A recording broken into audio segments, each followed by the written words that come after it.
Bueno, seguimos en ronda de editores y como les comentábamos, queríamos hacer un repaso de lo que ocurrió con Tiempo Argentino cuando ustedes saben que es un diario autogestionado, desde que Sergio Spolsky, que era su dueño, cerró la puerta, nunca más se supo de él.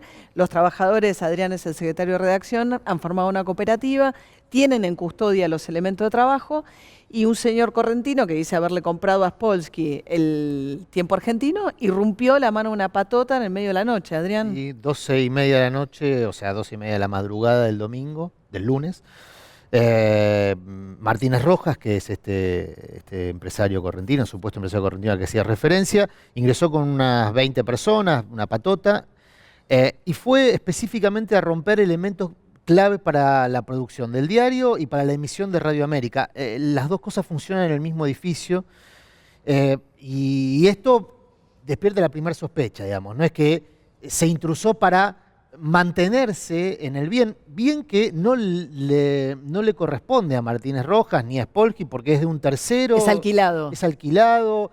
Hay una demanda de desalojo de la cual nosotros participamos porque nos presentamos a hacer una oferta de alquiler, es decir, en el marco de la recuperación de la fuente de trabajo, nos presentamos en ese juicio de desalojo que es contra Martínez Rojas, no contra los trabajadores, porque el que dejó de pagar el alquiler fue Spolsky primero y Martínez Rojas después, con lo cual esa primera confusión de que esto tenía que ver con un desalojo, aparte mal podría ejecutarse un desalojo a las 12:30 de la noche y por una patota particular, de particulares.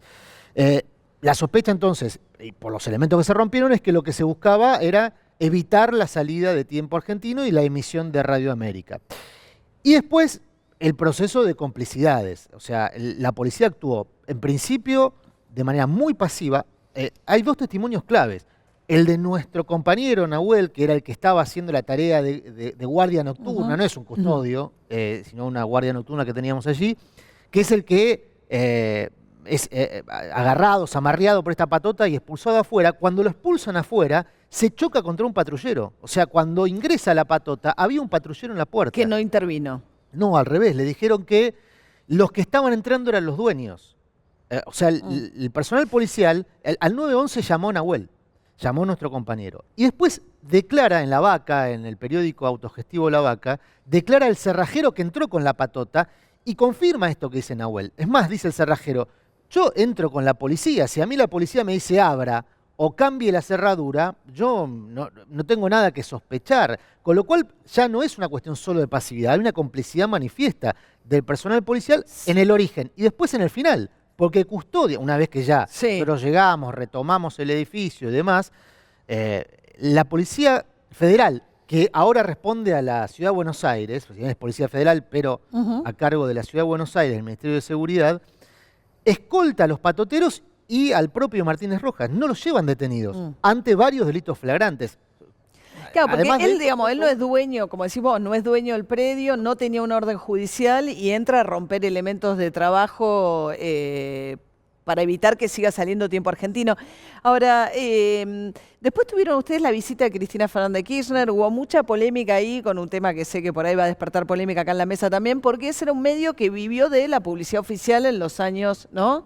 Sí, recibimos la visita de muchos dirigentes. De la misma noche llegaron muchos dirigentes políticos, muchos dirigentes sociales. Sí, un repudio muy amplio. Que fueron a las redacciones. De hecho, María del Carmen Verdú, que es dirigente de Correp, una dirigente social con muchos años, asumió la representación penal de Tiempo Argentino y estuvo ahí a las 3 de la mañana. Y así un montón de otros dirigentes del Frente para la Victoria, de la izquierda. Y en ese marco también vino Cristina Fernández 60 horas después, o sea, 2 días más tarde, y por supuesto que la recibimos como recibimos a todos los dirigentes que fueron. Pero hubo reproches de algunos que dijeron, ¿cómo puede ser que ustedes estuvieron alimentando Tiempo Argentino o a un empresario como Spolsky? Hubo una conversación que está publicada en el diario de hoy, no es una entrevista, porque no fue una entrevista, sino un intercambio entre la expresidenta y los compañeros.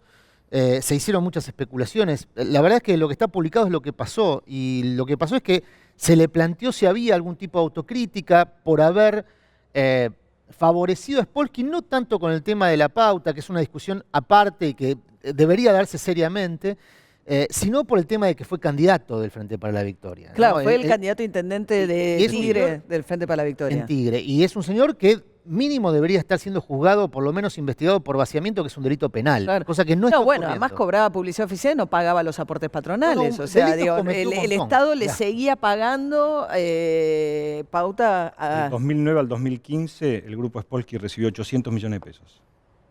800 millones de pesos en 6 años, digo, y hubo un año prácticamente o 7 meses de no pagar los sueldos de Tiempo Argentino. Con lo cual, en realidad, la protección que el kirchnerismo le dio a Spolsky fue mucho más que haber sido candidato. Spolsky era un arma del kirchnerismo para atacar o a otros medios, o a otros representantes, o a otros políticos, o a otros dirigentes. Y tuvo un precio, y ese precio fueron 800 millones de pesos.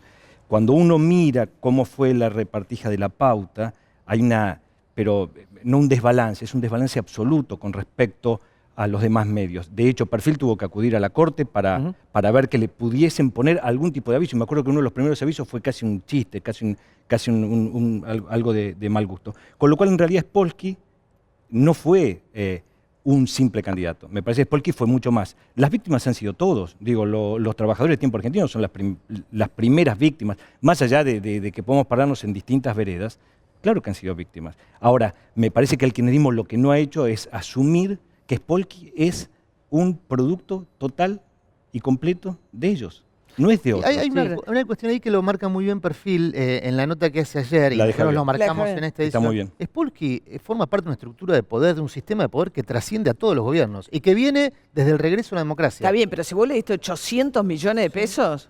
Sí, perdón, y yo no veo que el gobierno esté dando el debate, este gobierno, esté dando, primero, no veo que el Poder Judicial esté investigando a Spolsky por todos los delitos que estamos comentando. Primera cuestión, esa protección judicial tiene que ver con esto que menciono. A ver, dejémoslo contar. Y después hablamos del tema de la pauta porque es muy interesante. Porque no veo que se esté avanzando seriamente en una regulación de la pauta pública. Dale. Al revés de lo de Lázaro Báez, Spolsky, que fue una especie de Báez de los medios de comunicación, porque empezó a comprar medios con el apoyo del gobierno de Néstor y de Cristina Fernández de Kirchner, no es investigado, no cayó en desgracia en Comodoro Pi.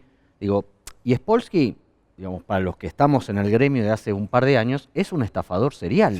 Lo que hizo Spolsky no debería sorprender a nadie. Ustedes lo pescaron en Puerto Madero. Nosotros lo pescamos después de hacer una guardia toda la semana a partir de lo que pasó con la intrusión de la patota en Tiempo Argentino, porque veíamos que se habla de Martínez Rojas, pero el padre de la criatura, de ese desastre en el que se convirtió Tiempo Argentino, es Sergio Spolsky. Y lo que vemos es esto, que Sergio Spolsky sigue trabajando, sigue haciendo sus proyectos, sigue generando negocios, como lo que revelamos de una agencia de seguridad con miembros de inteligencia de la CIDE, con miembros de inteligencia israelí. Digamos, es un hombre que se sigue moviendo como si acá no hubiera pasado nada. Y es cierto lo de la pauta de 800 millones de pesos, nosotros las hemos padecido más que nadie desde ese punto de vista, pero también es cierto que como con Báez hubo un negocio ahí. Claro. Spolsky no recibía totalmente esos 800 millones. Habría que preguntarle a la expresidenta, al exsecretario de Medios, Alfredo Escochimarro, cómo era que se llevaba el señor Spolsky tanto dinero, porque después a esas empresas que eran fantasmas, que tenían domicilios incomprobables, titulares que no se podían verificar en ningún lado, no llegaba ese dinero. Alguien en el medio también se quedaba con una tajada y armaba ese negocio. Dos cosas. Espérame un segundo Sí, lo más preocupante, nosotros tenemos compañeros que trabajan en este diario, y es que la patota conocía a la perfección el edificio. No es que entraron a ver qué pasaba, conocía cada punto y sabían a dónde tenían que ir, que eso es realmente preocupante. Bueno, nosotros en la edición de hoy, justamente hacíamos mención al principio, lo que publicamos es la habilitación que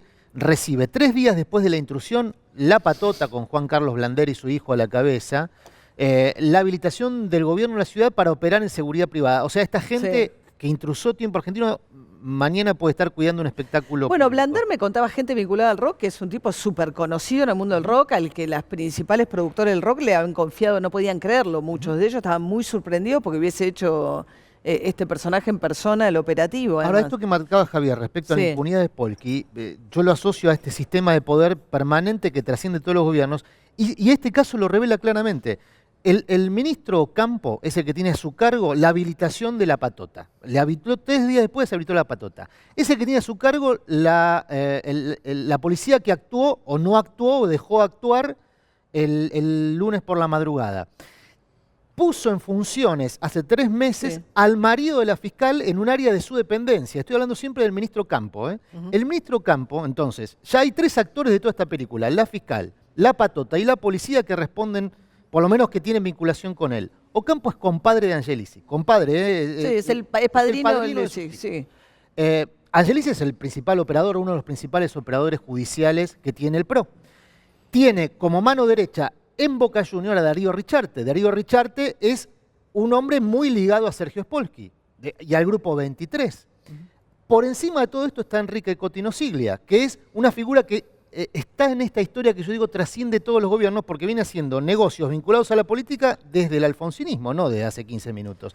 Y sigue haciendo negocios. De hecho, hoy, gente suya está en la CIDE, o en la ex-CIDE. Sí, el que ahora, era el y entraron tesorero ahora. del grupo entró en la CIDE. Sí, O sea, es un poder Eh. permanente que trasciende gobiernos. Lo que no quita que el kirchnerismo, por supuesto, y nosotros lo planteamos en esa reunión con la expresidenta, debiera hacer una autocrítica respecto a pactar con este tipo No, pero, de sí, me parece interesante lo que dice estructura Javier. permanente. Hubo alguien que también se benefició ilícito, cobró realmente 800 millones de pesos Bueno, de publicidad por oficial. Armó un de negocio fútbol, ahí con muchas digo, cosas ¿no? con muchas cosas, María, lo vemos viendo de una manera obscena con el tema López, con el tema Báez, pero en nuestro mediano mundo de los medios también sucedía que se le asignaba una millonaria pauta oficial a gente con la que después se pactaba un retorno, un peaje, Sí. de la misma manera que para cobrar esos avisos en Telam vos tenías que pagarle a un intermediario para que te los pagara. O ya ni siquiera retorno, porque ni siquiera les entregaban la plata que se facturaba. Ni siquiera. Facturabas 100 millones y te llegaban 90. Sí. Ya, ya se había superado el retorno.